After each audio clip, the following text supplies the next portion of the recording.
Hi, I'm Katie from Katie Brings a Book. Let's talk about my May books. So, May is my birthday month. It's also the most intense month, second only to December, and maybe busier than December because we have Mother's Day, my birthday, graduation, the end of the school year. Also, my classroom is moving in this month, and it's just so busy, something every weekend. So, I already have May as the worst book month for me every year, and now it's just getting busier. So, not so many books read this month, but it's going to be a good month. That being said, I'm going to take a little lot easier on myself this month. Nothing too heavy, probably, but then knowing that starting in June, I've got some really great things planned for my reading, and I've got some good plans on things I want to learn, different prompts I want to do for myself for reading, and I'm hoping maybe for my birthday I get some good books. So we'll see. So that being said, let's talk about some books I'm going to read. First of all, let's talk about the prompts I have on my story graph challenge. First of all, my book club is doing The Only One Left by Riley Sager, and I'm excited. I love that thriller. I'm going to reread it with them. I'll probably reread it towards the end of the month. I don't even know if I'm going to get to go to book club because I have so much planned this month, and it's just going to be wild. So I'm hoping I get to go, but I'll still probably read the book. And I just love, that's my favorite Riley Sager book, and I love Riley Sager. Next, for my Chantel reads your book, reads all day. Chantel reads all day. Read your bookshelf challenge. Can you tell the teacher tired is another level of tired this time of year? It is a book with a place in the name, and I had already been looking at this book like intently and wanting to read this book, and I just thought this is the perfect time to do it. So, The First Witch of Boston is the one I'm picking for this one, and I might buddy read it with my sisters. I'm not sure yet, but this is the one I'm going to do for this month for that. I've heard rave reviews about it, and I love all things Puritan and witch hunt in America. It's something that I've enjoyed studying, and this is a newer book. I haven't got to read it yet because it's been like coming in at my library. It came in once at like a time I just could not get to it. So I'm excited to read this book in May. I plan to read it kind of early in the month because I'm so excited for it. The next two were voted for me to read by people I gave options to. The first one was voted for me on social media, on my Instagram and my YouTube. Both can be found at Katie Brings a Book. And so I put out some options for thrillers I wanted to read, and this is the one that was chosen, and I'm excited. Such a Clever Girl by Darby Kane. It's giving fall vibes, and sometimes I think that can be kind of fun, which it's like the opposite season.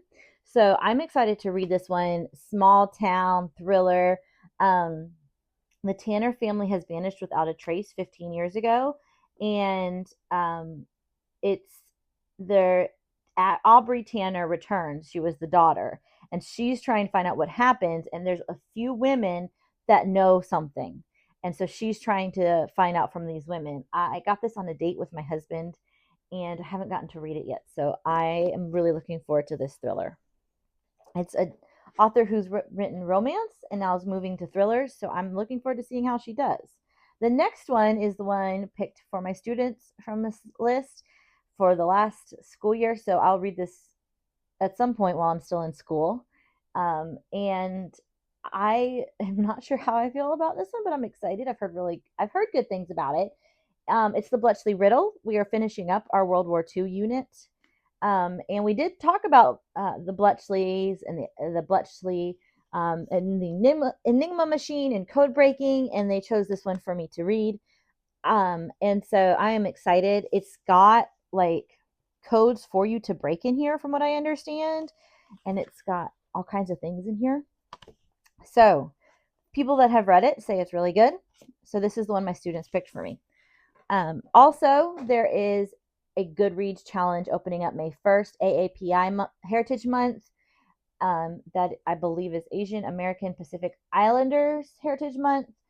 And so I will do that one. I have no idea what that's going to be yet. And there's another couple of them opening up in May, so we'll see what I get to. If not, I'll do them in June. I will at least do AAPI Heritage Month in May because it is AAPI Heritage Month. But I don't know what that'll be. I will probably post that on my Instagram at Katie Brings a Book, so go see what I end up posting there. Okay, first one we're going to do is a scratch off card with a book off the shelf. So you can see right here. So I'm going to pick a random one. Let's see here. Okay, we've got a thriller. The other side's already been done, which means, let's see here. Theme music. Oh, this one's looking creepy. And it was one of the options in the video. And so I get to do two. Theme music. Okay, this is not as well known, but it looked good. For the lucky among us, life is what you make of it. But for Dixie Wheeler, the theme music for her story was chosen by another long ago, on the day her father butchered her mother and brothers and then slashed the knife across his own throat. Only 1 year old Dixie was spared, becoming infamously known as Baby Blue for the song left playing in the aftermath of the slaughter. 25 years later, Dixie is still desperate for a connection to the family she can't remember. So when her childhood home goes up for sale, she sets aside all reason and moves in. It sounds similar to Such a Clever Girl, so I'm going to read them at separate ends of the month and see if they are similar. Okay. So now we're going to pick from the TBR. And so I'm hoping to get library books because from the library books, I got my electronic TBR where I keep like all of the TBR ones that I just randomly happen upon or hear about. And I picked a bunch of books from the library. I got a bunch of like had been on my TBR for forever kind of books, like, and the ones that sounded really good to me. So I have some really good books from the library. So I'm kind of hoping for some library books from the cards. Okay, let's see here. I'm going to be drawing until I hit a prompt that works for a library book. Yes, this works really well for me. Okay, first one, book in a series. Ooh, right here, right off the bat. The Binding Room is in the Jigsaw Man series. And I enjoyed the first one, but I hear they get like I didn't love it, but I hear the second one's better. So I'm excited and I love it. She is an African American author, which I also love. And the series is about Detective Angelica Hinley, called to investigate the murder of a popular preacher in his own church. Discovers a second victim tortured and tied to a bed in an upstairs room, alive but barely, and his body showing signs of dark religious ritual. Oh, yes. I was really hoping for this one in my TBR this month, and I am super excited. Okay, The Binding Room. The TBR this month is TBRing. Okay, we've got three more. Draw from the bottom. Okay. The series aside. We've got water on the cover. Know exactly what I'm going to do here, too. Okay, we are going to do The Last 12 Miles by Erica Roebuck. And The Last 12 Miles is about Elizabeth Friedman, who I just taught about in class as well, with like the Bletchley code breaking and the Bletchley Circle. And she was an American code breaker, and she was working during the Prohibition as well. And this book is about her time during Prohibition. 1926, in the Prohibition rum war, the Coast Guard is losing, but they have a new secret weapon, one of the husband and wife pair who invented cryptoanalysis and trained Great War soldiers to crack smuggler codes, intercept traffic, and destroy the trade, one skiff at a time. That secret weapon is a 5'3" mastermind in heels who also happens to be a wife and mother, Mrs. Elizabeth Smith Friedman. And in the Bahamas, when Marie wife of a rum runner and mother of two little ones, becomes suspicious of her husband's business practices, she vows to take over long enough to get her family in the black. So excited. Okay, two more. Let's see. Draw from fan 5 cards out and pick one at random. So 1, 2, 3, 4, 5. Okay, I got 5 here. Counting to 5 with these thick cards, that You know it's the end of the school year when I cannot count to 5. I can teach you about Elizabeth Friedman and the Bletchley Circle, but can't count to 5. Okay, so fan 5 out, and pick 1. Friend, pick off the shelf. Okay, so I'm going to text my friend a picture of these books from the library and have that friend pick one of these books and then come back and say which one they picked. While I wait for her to text me back, I'm gonna draw 2 more cards I decided, and then I will come back and say what she said. Shuffle and pick the 6th card. Okay. These are hard to shuffle with how thick they are.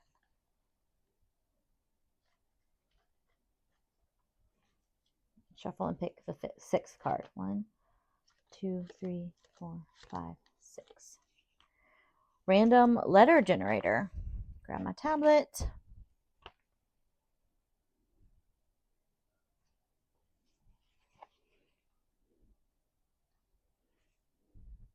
Let's see what letter the random letter generator gives me, and will it give me a good book? That is the question.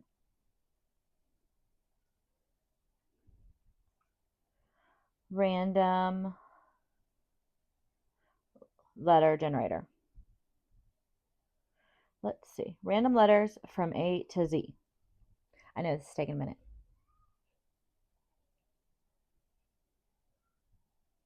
So, whatever letter it pulls up, I will put that and see if that's in one of the books, in one of the titles. U. Okay. I have several of these. I have several books with U in them, but I only have one that the word actually starts with U. And so I'm going to pull. Oh, wait, no, I have 2 of them. I have One of Us Knows and The Cemetery of Untold Stories. Both of them sound good. This one's she works in an asylum and she has dissociative identity disorder. And this one, it was hard for me to describe. She has a place to bury she has in a place to bury her untold stories and creates a graveyard for manuscript drafts and characters she lives and tries and fail to bring to life for those who still haunt her. I think for May, this is going to be the better, more like, I have so much suspense though. So yeah, I'm going to do the Cemetery of Untold Stories because I do have, this sounds really good, but I have so much suspense.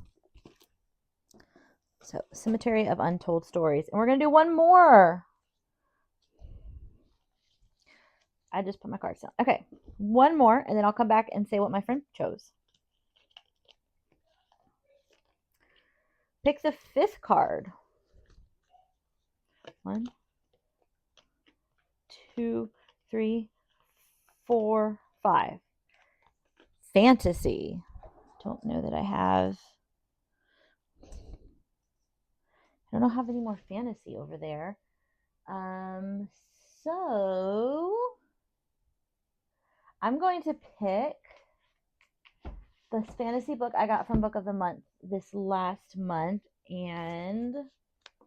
or I have a couple different fantasies I've been wanting to do, but I think I'm going to do Bloodbound. I got it from Book of the Month, and it's got these beautiful edges. It's got this beautiful coloring. It's got a reversible. It's so pretty. So I think that's what I'm going to do for fantasy. Okay, I will come back in a few minutes when she's texted me, and I will let you know what she chose. Okay, so my friend picked The Librarian Spy, Madeline Martin.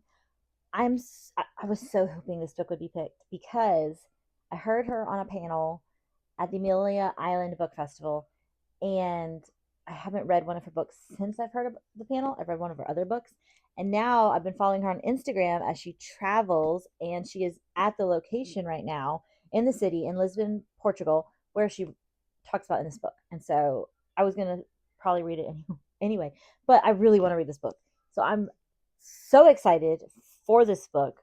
And my friend knows me really well. It's like my best friend. And I think it's going to be perfect. Although Ava thought her job as a librarian at the Library of Congress would mean a quiet, routine existence. But an unexpected offer from the U.S. military has brought her to Lisbon, Portugal, with a new mission, posing as a librarian while working undercover as a spy gathering intelligence. Meanwhile, in occupied France, Elaine has begun an apprenticeship at a printing press run by members of the resistance. It's a job usually reserved for men, but in the war, these rules have been forgotten. I think it's going to be good. I so far have only read one Madeline Martin book and I loved it. I did it as an audiobook. Um, but I'm really excited to read this in May. I am so excited for my May lineup. I think it's going to be good for the month that May is.